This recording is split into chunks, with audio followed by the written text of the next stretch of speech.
welcome to this week's episode of Life Coaching on the Move. I'm so pleased that you've decided to join me today. Thank you so much.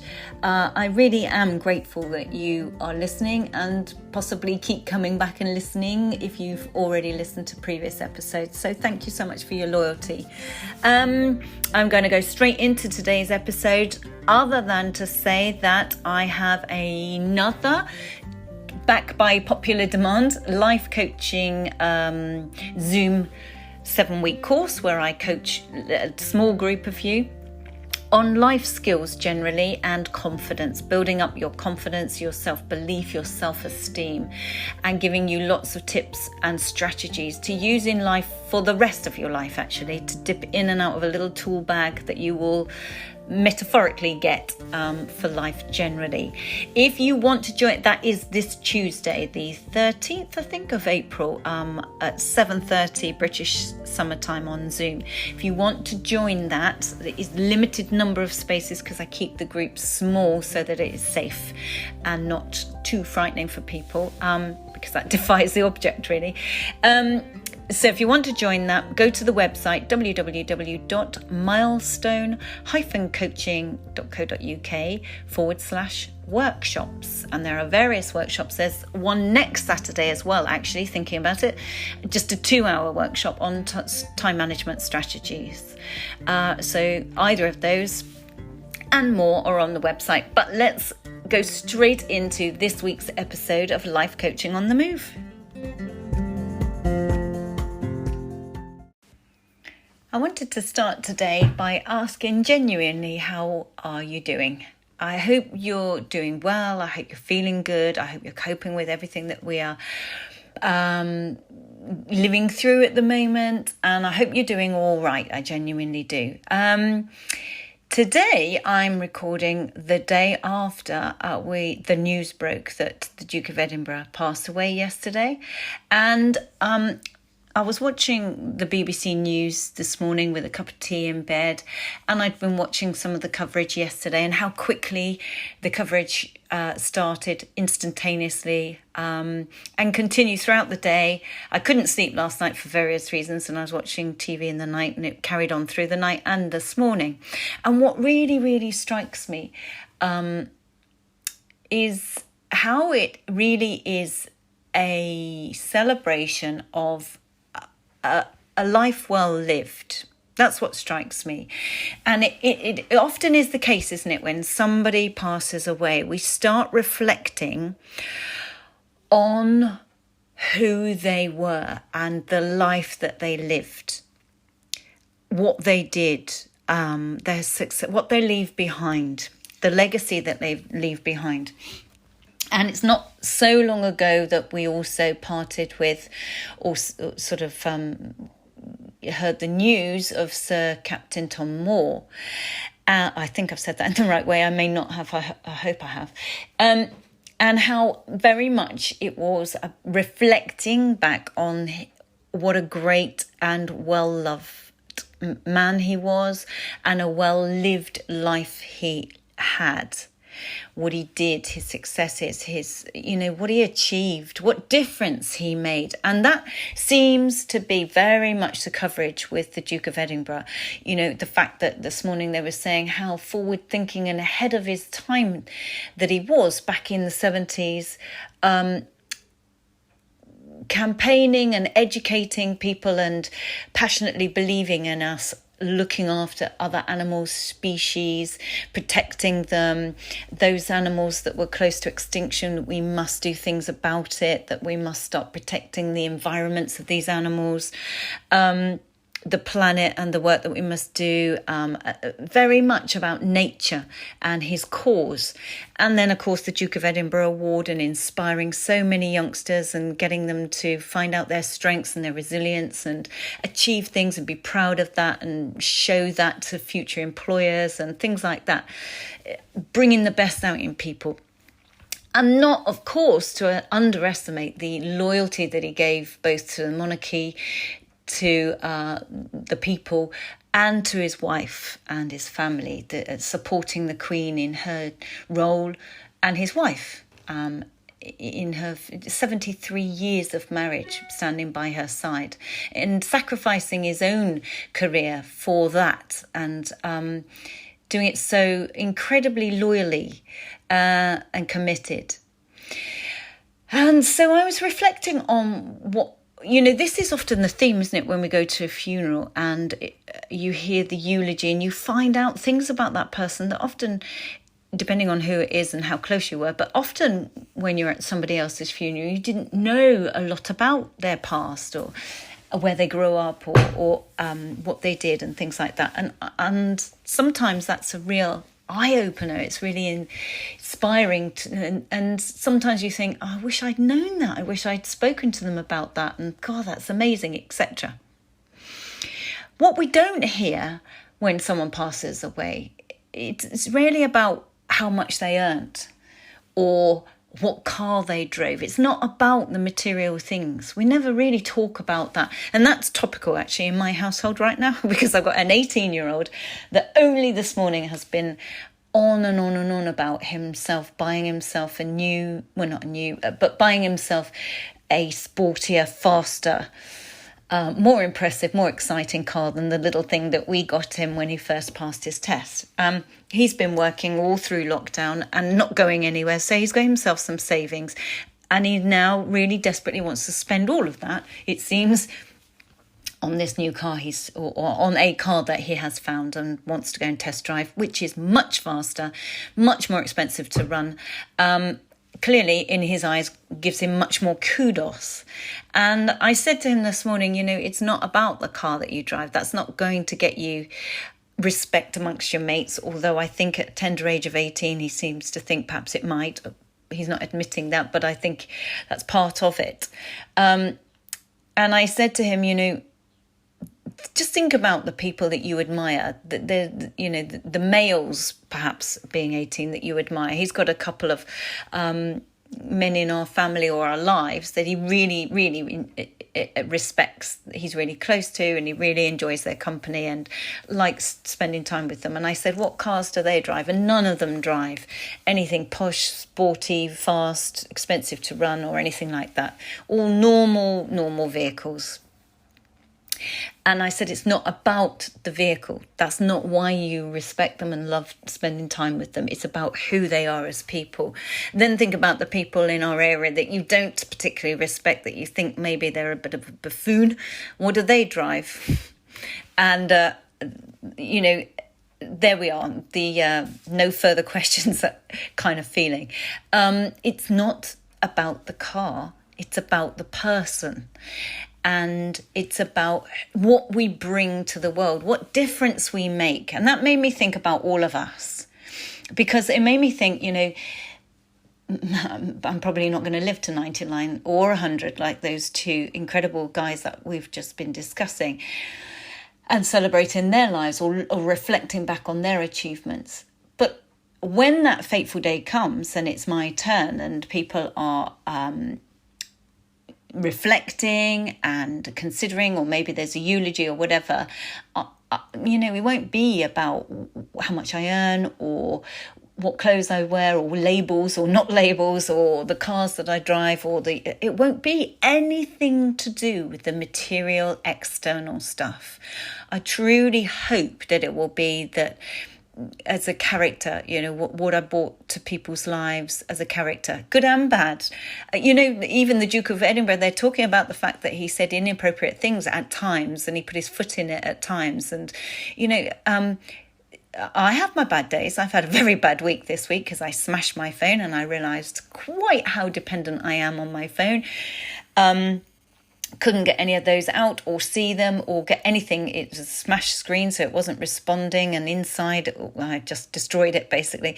And it's been frustrating. And then when you're waiting for a new one, then it's got to be all set up and you've got to re-log in and you can't remember your password for this app and you can't remember the password for that app. And the hours I've wasted this week, I did not come across as a nice, calm, rational human being at times this week. Lo and behold, if you got in my way at times, you probably would have regretted it. But however, So we're all good and bad. We're all flawed. We've all got good days, bad days, good moments, bad moments. We're tired, we're hungry, we're grumpy, or we're calm, we're caring, we're loving, we're committed, we're compassionate, and we're kind. We're all a little bit of all of it, just like the weather is sometimes sunny, sometimes cloudy, sometimes rainy. We're a mixture, and that's what makes us so interesting and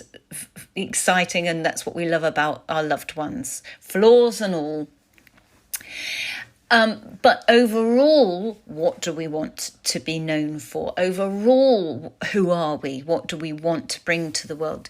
Do we want to leave this world with having made a difference?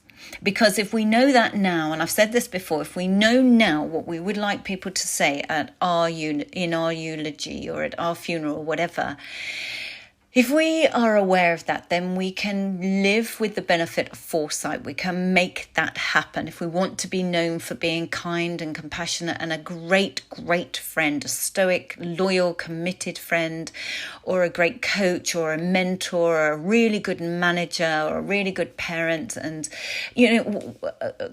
good daughter or son, and loving and thoughtful and selfless and things like that, then we need to bear that in mind now and live by that, but live by our values every day now. That means we'll get to our deathbed with a clear mind, with no regrets. And it means that we will have lived and looked back and reflect the life we wanted. And those around us will have had the impact from us that we have wanted them to have, a good impact, and be able to laugh at our flaws. So if you know what you would like people to say at your funeral, and that might sound morbid, it isn't morbid at all. Don't for a second think that that's a negative thing. It's important. It's one certainty. We are definitely going to hit that day. So think about it. Looking back, what do you want them to say about you?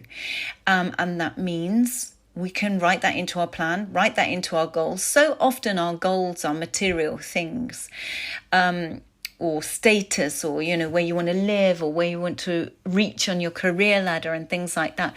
How often are our goals about our character and about the difference that we bring to the world? So if you know that now and you want to be known for certain things, then make it happen.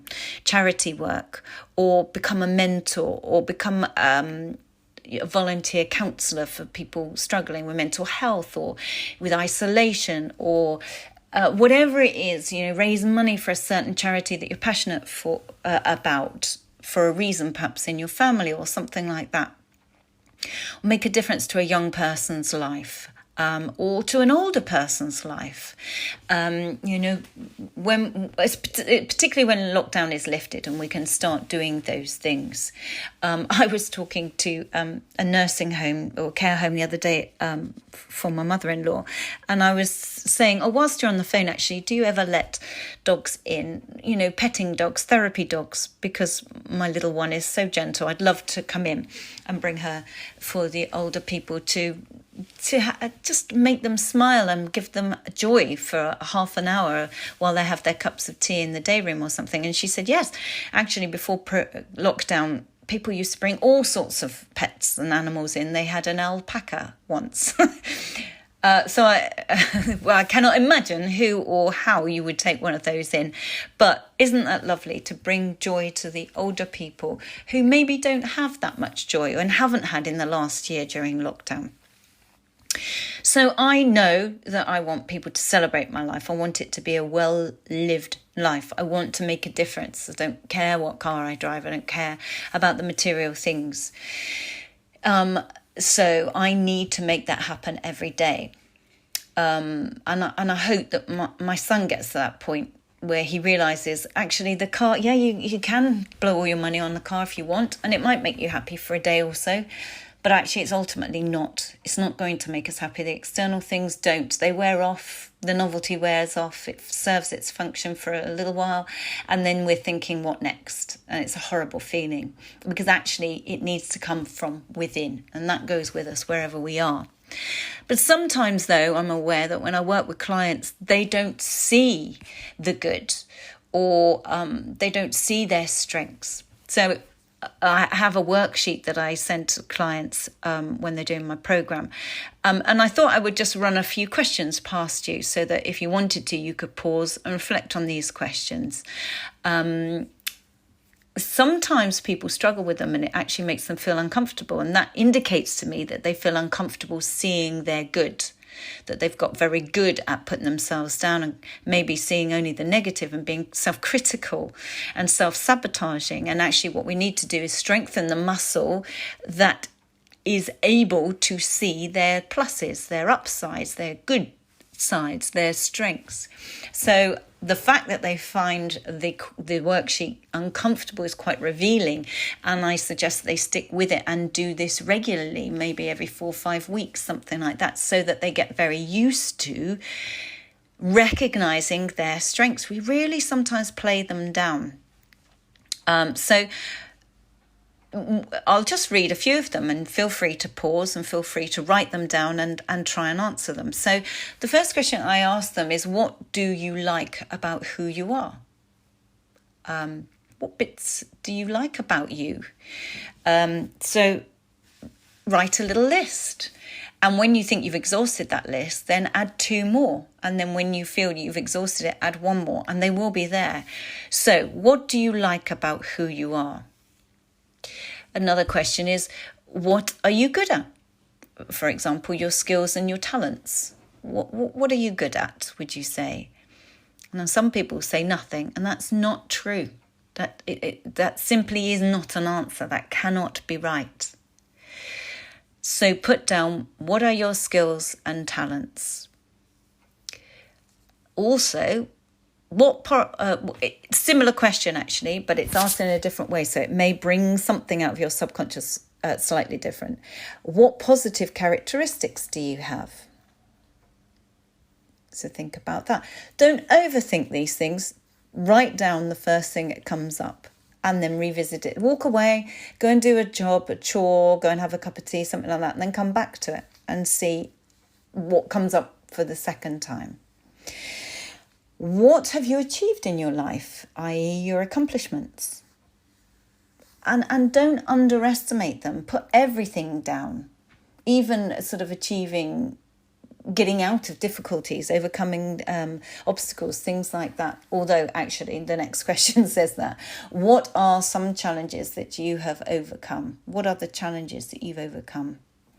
Sometimes people don't see exactly how well they've done. I was working with a client only yesterday who was chatting, and in amongst the conversation said, well, yeah, I seem to have got myself a job through lockdown, a better job through lockdown, and yet it's quite hard to do, isn't it? Meaning I've done quite well, haven't I? But he was so reluctant to see that. And I said, you haven't seemed to have found yourself a job. You made that happen. You worked really hard to ensure that happened. It wasn't just a job that someone contacted you about and landed it on your plate. You went out there, made it happen, and therefore deserve to feel proud of that. Deserve to pat yourself on the back for that and recognise that's your efforts. Well done to me. I did that. I made that happen. We play down our accomplishments sometimes, so don't do that. Be proud of it. Hold your head up high. What would you say to a friend if it was a friend? You did well. You did really well. Gosh, at a difficult time, you made that happen. Well done to you. We need to say it to ourselves. Another question, what do others say they like about you? Now, this one sometimes presents difficulties, and if it does, then even ask them. Ask people that will say nice things, not people who are generally critical, mothers or mother-in-laws that always say the negative. There are a few people that I know like that. I'm not saying they all are by any means, but if it's a particularly negative person, don't ask them. So what do others say they like about you? Other people find this easier because they're dissociating about. They can easily feel they know what others will say positively about them, but they can't say it about themselves. And then what are some attributes and characteristics that you like in others that you also have in common? That's another question. So ask that. And lastly, how might someone who cared about you describe you? So have a little look at those questions. Write down your strengths, write down the gifts that you've been given, and be proud. And if there aren't enough, make them happen. Get out there, go and push yourself forward and make that a reality. Go and find what your strengths are. Start looking for them. Go and see what compliments people say about you and remember them. Soak them up instead of bat them back. Look at what challenges you've overcome and be proud of how you've overcome them. Look at your accomplishments and be proud of them. So this is a work in progress. And as I say, repeat this in maybe 4 or 5 weeks and do it regularly so you get more and more familiar and comfortable with seeing your upsides and being proud of them. Equally, you can see where your gaps are and start trying to work on them. And, one of the things that we often say about people is that they were always there for me. It didn't matter what time of night I phoned, she'd be there for me. Or she would give to everybody. Or he did lots of charity work where he was selfless and stood by the Queen or whatever it is. It's what people do for others, which is often celebrated and reflected on. So what in there do you do? Do you give enough that you will feel proud? Do you feel there's more you could give or want to give? I'm not saying should, I'm not using that word. But are you living the life and being the person that you want to be? And if not, go out there and be a really good friend. I was talking to somebody recently and we were saying, about how important friendships are. And if we're feeling lonely and isolated, then maybe there's room in our lives for more friends. Maybe we proactively need to get out there and welcome people into our lives. Consciously go and build friendships. But when I say go out there and make friends, go out there and have contact and talk to people and join clubs or join activities or committees or whatever it is, join things and get involved. And you will make friends or get out there and get a job and you'll make work friends and things like that. I suppose what I also want to say is don't just look for finding friends. Don't look for friends. Go out there and try and be a good friend. If you try and be a good friend, the friendships come. So don't try and take friendship, try and give friendship. And then the rest will follow. So it's a slightly different approach. And I think it's a healthier approach rather than looking out for people that can you be my friend kind of feeling. Can I be a friend to you? And then it will slot into place naturally. So I guess it comes back to giving, caring, giving. The more we care, the more we give. Actually, the more you take back yourself, because it is a two-way street and there is nothing wrong with that. Nothing wrong at all. Everybody benefits. So, I think that's all I wanted to reflect on today. Today was a bit of a reflection. It really made me think when I saw how similar it was that the news coverage was covering this well-lived life compared to how they had just a few months ago with Sir Captain Tom Moore, and me realising as I was washing up the breakfast things, I hope people say nice I hope they can say nice things about me when that happens. But they can only do that if I make that happen, if I ensure that I live that kind of life. So I hope that's been useful for you today. I hope that encourages you to reflect. Please do try out those questions. Be kind to yourself. Don't criticise yourself at all. And use it as a working project, a working tool. If there are gaps and you feel uncomfortable, just keep going.